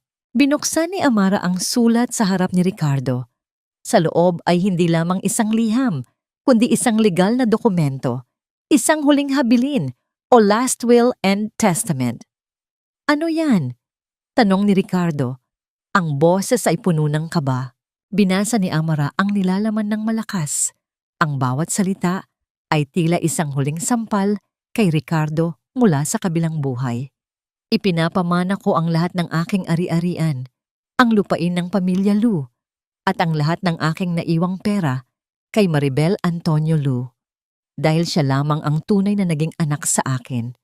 At sa aking anak na si Ricardo, wala akong iiwan kahit isang sentimo hanggang hindi niya natututunan ang tunay na kahulugan ng pagsisisi. Nanlaki ang mga mata ni Ricardo, hindi dahil sa nawalan siya ng mana, kundi dahil sa katotohanan kahit ang sarili niyang ina ay itinakwil na siya bago pa ito pumanaw. Ang lahat ng pinaghirapan niya, ang lahat ng katayuan niya, ay wala na. Ngayon, Ricardo, wika ni Amara habang itinutupi ang dokumento ng may matigas na mukha. Hindi mo na kailangang maglinis ng banyo rito sa ospital dahil simula ngayon, pati ang apartment na inuupahan ninyo ni Vanessa ay pag-aari ko na. Mayroon kang 24 oras para lisanin ang lugar na yon. Napatitig si Ricardo kay Amara. Ang babaeng minsan niyang pinagtulakan sa labas ng bahay ay siya na ngayong may hawak ng susi ng kanyang tadhana. Ngunit sa likod ng tagumpay na ito ni Amara, isang madilim na anino ang nakamasid sa kanila mula sa pintuan ng ICU. Si Vanessa, na nakatakas sa tulong ng isang dating kaibigan, ay may hawak na isang bote ng asido. Magagawa kaya ni Ricardo na protektahan si Amara mula sa huling pag-atake ni Vanessa? O ang paghihiganti ni Amara ang magiging mitya ng sarili niyang kapahamakan? At ano ang gagawin ni Amara kapag nalaman niyang ang huling hiling ni Lola Amara ay hindi lamang ang pagpaparusa kay Ricardo, kundi isang sikretong magdurugtong muli sa kanilang mga puso? Hindi kailanman mababayaran ng lahat ng ginto sa mundo ang bawat luhang pumatak mula sa mga mata ni Lola Amara bago siya pumanaw dahil sa iyong kapabayaan, Ricardo. Ang boses ni Amara ay tila isang malamig na hanging umiihip sa loob ng punerarya. Nakatayo siya sa harap ng puting kabaong ni Lola Amara. Suot ang isang itim na damit na lalong nagpaangat sa kaputian ng kanyang balat at sa bagsik ng kanyang tindig. Ang amoy ng maraming bulaklak at kandila ay naging kasing bigat ng hangin sa kanyang paligid. Ang bawat sandali ng katahimikan sa loob ng kapilya ay tila punong-puno ng mga hindi nasabing hinanakit. Sa labas ng kapilya, sa ilalim ng malakas na buhos ng ulan, nakatayo si Ricardo. Hindi siya pinahintulutan ng mga tauhan ni General Antonio na pumasok. Ang kanyang maintenance uniform ay basang-basa, dumidikit sa kanyang katawan na tila isang simbolo ng kanyang kahihiyan. Ang kanyang mga mata ay nakapako sa kabaong ng ina na tanaw niya mula sa malayo. Ang bawat patak ng ulan sa kanyang mukha ay humahalo sa kanyang mga luha. Luha ng isang anak na nawalan ng lahat dahil sa sariling katangahan. Amara, parang awa mo na. Hayaan mo lang akong magpaalam sa kanya. Kahit sa labas lang, kahit hindi ako lumapit. Ang basag na tinig ni Ricardo na halos malunod sa tunog ng ulan. Dahan-dahang lumabas si Amara sa kapilya, bitbit ang isang payong na itim. Huminto siya sa harap ni Ricardo, ngunit nanatiling may distansya sa pagitan nila. Nakita niya ang panginginig ng mga labi ni Ricardo, ang pamumutla ng kanyang balat, at ang desperasyon sa kanyang mga mata. Sa isang sandali, bumalik sa isipan ni Amara ang Maribel na dati ay handang saluhin ang lahat ng bala para sa lalaking ito. Ngunit ang puso niya ngayon ay tila isang kuta na gawa sa bato. Binigyan kita ng pagkakataon nung buhay pa siya, Ricardo. Pero pinili mong unahin ang iyong pride at ang babaeng sumira sa atin, wika ni Amara. Ngayon, ang tanging maibibigay ko sa iyo ay ang pagkakataong maramdaman ang naramdaman ko noon, ang itakwil, ang baliwalain at ang maiwan sa dilim. Biglang lumapit si Ricardo at lumuhod sa putikan, sa mismong harapan ni Amara. Inabot niya ang kanyang bulsa at inilabas ang isang maliit na bagay na nakabalot sa panyo. Ito ang singsing mo. Nakuha ko ito kay Vanessa bago siya umalis. Ibinenta niya ito sa isang sanglaan, pero tinubos ko. Iyan lang ang tanging bagay na naiwan sa akin na galing sa tunay na Maribel. Napatingin si Amara sa singsing. Iyon ang kanyang simpleng wedding ring, ang simbolo ng kanyang katapatan na dati ay naging paksa ng panunuya ni Vanessa. Ang makita ang singsing na yon sa maruming kamay ni Ricardo ay nagdulot ng isang kakaibang kirot sa kanyang dibdib. Ang kanyang mga daliri ay nanginginig nang tangkaing abutin ng singsing. Ngunit agad niyang binawi ang kanyang kamay. Itabi mo yan, Ricardo. Isang paalala yan ng iyong pagkatalo, hindi ng aking pag-ibig. Malamig na tugon ni Amara. Sa kabilang dako, sa dilim ng mga puno sa paligid ng sementeryo, isang anino ang dahan-dahang gumagalaw. Si Vanessa, na may mga galos sa mukha at magulo ang buhok, ay mahigpit na nakahawak sa isang bote ng asido. Ang kanyang mga mata ay nanlilisik sa galit. Para sa kanya, si Amara ang kumuha ng lahat ng yaman at karangyaan na dapat ay sa kanya. Kung hindi siya magiging masaya, sisiguraduhin niyang walang sino man ang magiging masaya. Katapusan mo na, Maribel. Kung hindi ka mamatay, sisiguraduhin kong hindi ka na makakatingin muli sa salamin. Bulong ni Vanessa, ang kanyang boses ay tila isang ahas na naghahanda sa pagtuklaw. Habang nakatalikod si Amara upang bumalik sa loob ng kapilya, biglang sumulpot si Vanessa mula sa dilim. Mamatay ka na! Sigaw niya habang isinasaboy ang likido patungo sa mukha ni Amara. Lahat ay tila tumigil sa paggalaw. Ang tanging narinig ay ang malakas na hininga ni Ricardo at ang pagsabog ng bote sa semento. Sa isang mabilis na pagkakataon, tumalon si Ricardo sa harap ni Amara. Ginamit ang sariling katawan bilang kalasag upang harangan ang nakamamatay na asido. Isang matinding sigaw ng sakit ang umalingaw-ngaw sa buong sementeryo. Ang usok mula sa asido ay humalo sa malamig na hangin habang si Ricardo ay bumagsak sa lupa, hawak ang kanyang likuran na unti-unting nasusunog. Napatitig si Amara sa lalaking nakahandusay sa kanyang paanan. Ang kanyang puso na akala niya ay bato na, ay biglang nakaramdam ng isang matinding takot at lito. Bakit? Bakit gagawin ni Ricardo ang magsakripisyo para sa kanya pagkatapos ng lahat? Habang ang mga security guard ay mabilis na dinadamba si Vanessa na tumatawa ng histerikal, lumuhod si Amara sa tabi ni Ricardo. Ang kanyang mga kamay na sanay sa pag-opera ay nanginginig habang pilit na sinusuri ang pinsala sa katawan ng lalaki. Ricardo, bakit mo ginawa yon? Ang tanong ni Amara. Ang kanyang boses ay puno ng emosyong pilit niyang itinago sa loob ng mahabang panahon. Dahil ito lang ang tanging paraan para mapatunayan kong mahal kita, Maribel. Ang pautal-utal na sagot ni Ricardo bago siya tuluyang mawalan ng malay sa gitna ng ulan. Sino ang tunay na biktima sa trahedyang ito? At sapat na kaya ang sakripisyo ni Ricardo upang mabura ang 5 taon ng pait sa puso ni Amara? O ito na ang huling paalam ng isang lalaking nahanap ang kanyang kaluluwa sa huling sandali ng kanyang buhay? Ang gabi ng libing ay naging gabi ng pagdanak ng dugo at sa loob ng ospital na pag-aari ni Amara, ang buhay ng kanyang dating asawa ay muli niyang hahawakan. Huwag mong isipin na ang pagpapakamatay mo ang magiging tulay para mapatawad kita, Ricardo. Ang boses ni Amara ay nanginginig. Hindi dahil sa takot, kundi dahil sa isang hindi maipaliwanag na halo ng galit at pait habang nasa loob sila ng humaharurot na ambulansya. Ang ingay ng sirena ay tila isang babala ng kamatayan na humahabol sa kanila sa gitna ng madilim na kalsada.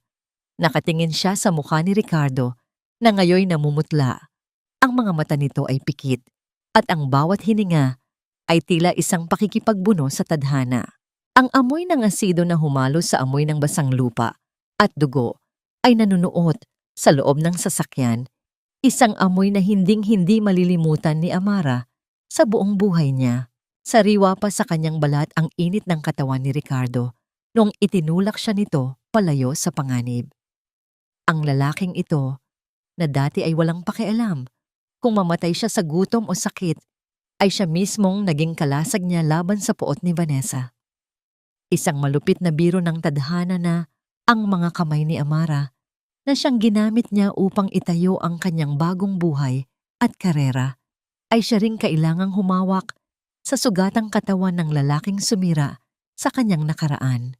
Nakarating sila sa St. Jude Medical Center. Sa ilalim ng maliwanag na ilaw ng emergency room, ang lahat ay tila naging isang malabong anino para kay Amara. Nakikita niya ang kanyang mga tauhan na nagtatakbuhan, naririnig ang bawat utos ng mga doktor, ngunit ang kanyang paningin ay nakapako lamang sa dugo ang likuran ni Ricardo.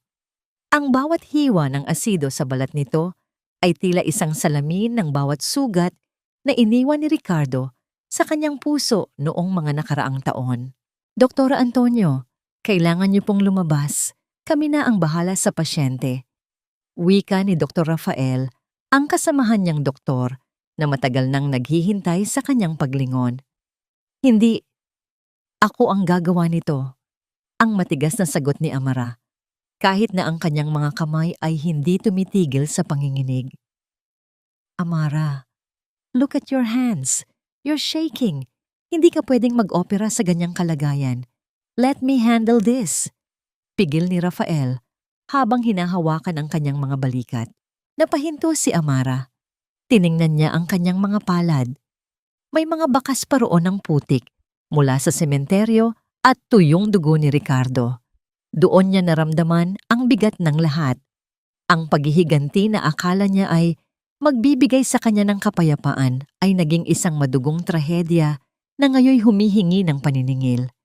Ang dumaan sa kanyang isipan, naalala niya noong unang beses silang nagkita ni Ricardo, noong puno pa ng pag-asa ang lahat, bago pa malason ng ambisyon at kasinungalingan ng kanilang pag-ibig.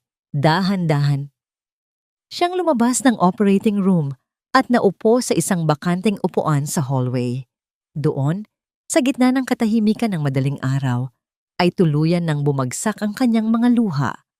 Hindi ito luha ng pag-ibig, kundi luha ng pagkapagod sa lahat ng sakit na tila ayaw siyang tantanan. Kinuha niya mula sa kanyang bulsa ang singsing na iniabot ni Ricardo bago ang pag-atake. Ang simpleng wedding ring na yon ay may bakas na rin ng dugo. Habang naghihintay, dumating ang balita mula sa kanyang ama, si General Antonio. Nasa kamay na ng mga awtoridad si Vanessa Amara. Sisiguraduhin kong hindi na siya makakalabas ng kulungan sa buong buhay niya. Ngunit ang lalaking iyon, bakit niya ginawa iyon? Hindi sumagot si Amara. Alam niya ang sagot, ngunit ayaw niyang tanggapin. Ang sakripisyo ni Ricardo ay isang paraan ng utang na loob na hindi niya alam kung paano babayaran. Ang mamatay para sa kanya ay ang huling paraan ni Ricardo upang makuha ang kanyang atensyon, upang patunayang may natitira pa itong kaluluwa. Lumipas ang ilang oras. Lumabas si Dr. Rafael mula sa operating room. Ang mukha ay bakas ng matinding pagod. Ligtas na siya, pero ang pinsala sa kanyang likuran ay malubha. Maaring hindi na siya makalakad ng maayos o mas malala. Ang impeksyon ay kumalat na sa kanyang sistema. We need to monitor him closely. Pumasok si Amara sa silid ni Ricardo. Ang lalaki ay nakadapa. Punong-puno ng mga benda ang buong likuran. Ang bawat hininga nito ay mahina. Tila isang kandilang malapit ng mapundi. Lumapit si Amara at tinitigan ang mukha ng asawa, ang mukha ng kanyang kaaway, ang mukha ng kanyang tagapagligtas. Dahan-dahang iminulat ni Ricardo ang kanyang mga mata. Sa gitna ng labo ng kanyang paningin, nakita niya si Amara. Isang mahinang ngamang ngiti ang sumilay sa kanyang mga labi, sa kabila ng hapdi na nararamdaman ng kanyang buong katawan. Amara, ang paos na tinig ni Ricardo. Ngayon, quits na tayo. Ang buhay na kinuha ko sa'yo noon, ibinalik ko na. Wala kang karapatang sabihin niya, Ricardo. Ang malamig na tugon ni Amara, ngunit ang kanyang mga mata ay nananatiling nakapako sa lalaki. Hindi sapat ang isang sugat para mabura ang 5 taon ng impyerno. Alam ko, hikbi ni Ricardo, habang ang isang butil ng luha ay gumulong mula sa kanyang mata. Pero, sapat na yon para makatulog ako ng payapa. Muling nawalan ng malay si Ricardo. Ang monitor ng kanyang puso ay naglabas ng isang mabilis na tunog. Nagbabadyang muling bumabagsak ang kanyang vital signs. Sa gitna ng takot na muling mawalan, napansin ni Amara ang isang maliit na papel na nakakuyom sa kamay ni Ricardo. Isang sulat na tila matagal na nitong itinatago, na ang tanging nakasulat sa labas ay, sa huling sandali. Ano ang nilalaman ng sulat na yon na maaaring magpabago sa lahat ng alam ni Amara tungkol sa kanilang nakaraan? At magagawa kaya ni Amara na harapin ang katotohanang baka may mas malalim pang dahilan kung bakit naging ganun kalupit si Ricardo noon? O ito ay isa na namang laro ng tadhana upang muli siyang bitagin sa isang pag-ibig na naging lason? Hindi ang kamatayan ang pinakamabigat na parusa, kundi ang mabuhay sa piling ng mga alaalang hindi mo na kailanman mabubura. Ang mga salitang iyon ay tila isang malamig na bulong na humaplos sa diwa ni Amara habang binabasa niya ang sulat na nakuha mula sa kamay ni Ricardo. Nakaupo siya sa kanyang opisina, ang tanging liwanag ay nagmumula sa isang maliit na lamp sa kanyang mesa. Sa labas, ang bukang liwayway ay unti-unti nang sumisikat, nagbibigay ng kulay rosas at kahil na guhit sa kalangitan ng Maynila. Isang bagong simula na tila kay hirap pa ring abutin. Ang sulat ni Ricardo ay basang-basa ng luha at may mga bakas ng dugo. Sa bawat salita, nararamdaman ni Amara ang pagguho ng mundo ng lalaking ito.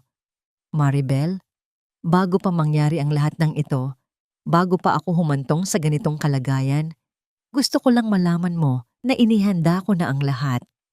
Ang lahat ng dokumentong nagpapatunay sa mga nakaw na yaman ni Vanessa. Ang lahat ng katibayan ng kanyang panloloko sa akin at sa pamilya, Antonio. Nasa ilalim ng ating lumang kama. Hindi ko ito ibinigay sa'yo dahil natatakot akong lalo mo akong kamuhian kapag nalaman mong naging bahagi ako ng sarili kong pagkawasak. Mas pinili kong dalhin hanggang wakas ang bigat ng aking pagsisisi. Isang malalim na buntong hininga ang kumawala sa dibdib ni Amara. Ang katarungan ay narito na. Sa tulong ng ebidensyang iniwan ni Ricardo, si Vanessa ay hindi lamang mahaharap sa kasong tangkang pagpatay, kundi sa mas mabigat na kaso ng plunder at falsification of documents. Ang balita tungkol sa paghulip kay Vanessa ay kumalat na sa buong bansa. Ang babaeng dati ay kinaiinggitan dahil sa karangyaan ay ngayoy kinasusuklaman bilang isang kriminal na walang kaluluwa. Ang karma ay tila isang mabilis na tren na sumagagasa sa lahat ng kanyang mga ambisyon. Tumayo si Amara at naglakad patungo sa silid ni Ricardo. Ang bawat hakbang niya sa pasilyo ng ospital ay hindi na kasing bigat ng dati. Wala na ang puot, wala na ang kaba. Tanging isang malalim na pagod at pagnanais para sa kapayapaan ang natira sa kanyang puso. Pagpasok niya, nakita niya si Ricardo na gising na.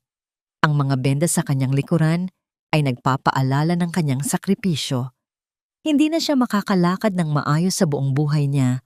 Ang asido ay sumira sa ilang mahahalagang nerves sa kanyang katawan. Ngunit sa likod ng sakit, may isang kakaibang ningning sa kanyang mga mata. Isang ningning ng isang taong nakalaya na sa kanyang sariling bilangguan. Amara, ang mahinang tawag ni Ricardo. Nabasa mo ba? Oo, sagot ni Amara habang lumalapit sa kanyang kama. Bakit, Ricardo? Bakit hinayaan mong umabot sa ganito? Dahil kailangan kong mawala ang lahat para makita ang tanging bagay na mahahalaga. At ikaw yun, Maribel. Pero alam ko, huli na. Ang Maribel na minahal ko ay pinatay ko na. Isang mapait na ngiti ang sumilay sa kanyang mga labi. Ngayon, ang tanging magagawa ko na lang ay maging anino mo na nagbabantay sa malayo. Hinawakan ni Amara ang kamay ni Ricardo, hindi bilang isang asawa, kundi bilang isang manggagamot na nagpapagaling ng isang kaluluwa. Ang pagpapatawad ay hindi isang regalo para sa iyo, Ricardo. Ito ay regalo para sa aking sarili. Pinapatawad na kita, hindi dahil karapat-dapat ka, kundi dahil ayaw ko nang dalhin ang bigat ng galit mo sa buhay ko. Malaya ka na sa sumpa ng nakaraan. Kinuha ni Amara ang wedding ring mula sa kanyang bulsa at inilapag ito sa bedside table. Hindi niya ito isinuot muli, ngunit hindi rin niya ito itinapon. Iniwan niya ito doon bilang isang alaala ng isang kabanata ng kanyang buhay na tuluyan na niyang tinapos. Magpagaling ka, ang huling bilin ni Amara bago siya tumalikod. Gamitin mo ang natitirang buhay mo para maging isang taong ipagmamalaki ni Lola Amara mula sa langit. Habang naglalakad si Amara palabas ng ospital, sinalubong siya ng kanyang ama, si General Antonio. Niyakap siya ng general ng mahigpit. Tapos na, anak. Maaari ka nang magsimulang muli. Tumingin si Amara sa malayo. Nakita niya ang kanyang sarili sa hinaharap. Isang matagumpay na doktor, isang malayang babae, at isang taong muling natutong magmahal, hindi dahil kailangan niya ng magliligtas sa kanya, kundi dahil siya na mismo ang tagapagligtas ng kanyang sariling buhay. Ngunit sa gitna ng kanyang paglalakad, isang hindi inaasahang tawag ang dumating sa kanyang cellphone. Isang boses mula sa nakaraan, isang boses na akala niya ay hinding-hindi na niya muling maririnig. Ang nagpahinto sa kanyang bawat hakbang. Maribel, akala ko ba hindi ka nababalik? Sino ang tumawag kay Amara sa huling sandali? At anong sikreto pa ang nakatago sa likod ng pamilya Antonio na maaring magpabago muli sa lahat ng kanyang pinaghirapan? Ang katarungan ay nakamit na, ngunit ang tunay na paglalakbay ni Dr. Amara Antonio ay tila magsisimula pa lamang. Lumipas ang 5 taon, isang bagong umaga, ang sumilay sa bakuran ng St. Jude Medical Center.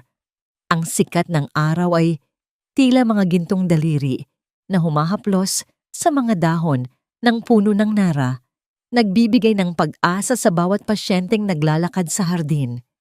Wala na ang amoy ng asido at puot. Ang tanging nananatili ay ang bango ng mga sariwang bulaklak na itinanim bilang pagkilala sa mga taong nagbigay ng kanilang buhay para sa medisina. Si Dr. Amara Antonio, nakilala na ngayon bilang isa sa pinakamahusay na medical director sa buong Asya, ay nakatayo sa kanyang balkonahe. Ang kanyang tindig ay puno ng kapayapaan. Ang misteryosong tawag na natanggap niya 5 taon na, ang nakalilipas, ay nagmula pala sa isang matandang gurong doktor sa ibang bansa. Isang paalala na ang kanyang misyon ay hindi pa tapos sa sarili niyang sakit, kundi nagsisimula pa lamang sa pagpapagaling ng mundo. Hindi na siya ang Maribel na anino ng isang lalaki. Siya na ang liwanag na nagbibigay ng direksyon sa marami. Ang balita tungkol kay Vanessa ay naging isang malabong alaala na lamang sa mga pahayagan.